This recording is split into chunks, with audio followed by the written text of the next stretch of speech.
Pour vous, le viager, c'est un pari sur une vie plus belle ou moi, une mort pourrie? Ouais, moi je suis pas Voilà. sûre que je tenterais le coup d'acheter un C'est appartement dans la question. en viager. C'est qu'avec l'espérance de vie qui ne cesse d'augmenter, déjà Calment, on va en trouver à tous les coins de rue. Non, c'est Jeanne Calment, pour raconter, c'est Son- qu'elle a ouais. enterré son acquéreur. notaire. Ouais. C'était son notaire. Il n'avait pas le droit, normalement.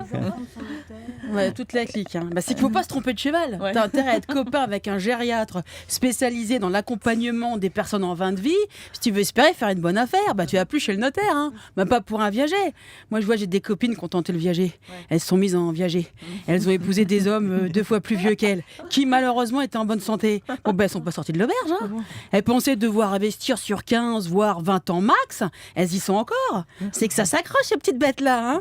C'est que maintenant, tu paries plus que sur l'âge. Non, parce que de nos jours, attendre la mort de quelqu'un, le décès d'une personne pour pouvoir jouir de son bien, c'est un peu comme la roulette. On n'est jamais à l'abri de rien. On peut avoir de mauvaises surprises. On peut attendre très longtemps. Ça peut être très très long. Et là, pour le coup, plus c'est long, moins c'est bon. Alors, je sais de quoi je parle.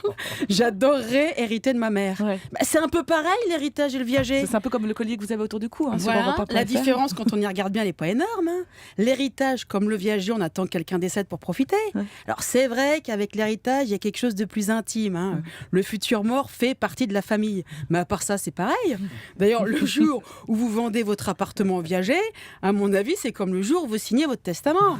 C'est le jour où vous vous rendez compte que pour les autres, vous avez plus de valeur mort que vif. Quelle horreur. Et que vous coûtez plus cher vif que mort. Hortense. Moi, depuis que ma mère a signé son testament, j'ai arrêté de lui envoyer des cartes de vœux pour la nouvelle année. Je vais pas lui envoyer bonne année, bonne santé. Non. Je lui demande même plus comment elle va. pour être franche, je me fous d'elle. Non, et puis surtout, j'ai peur que ça me porte l'œil. Alors, parce qu'on est bien d'accord que le principe du viager, c'est pas de payer un appart 3 fois son prix. Normalement, c'est de faire une affaire. Ici, pour ça, il faut forcer le destin. Non, je plaisante. Mais je suis sûre que dépasser les 15 années de rente mensuelle, il y a plus d'un acquéreur qui a dû y penser.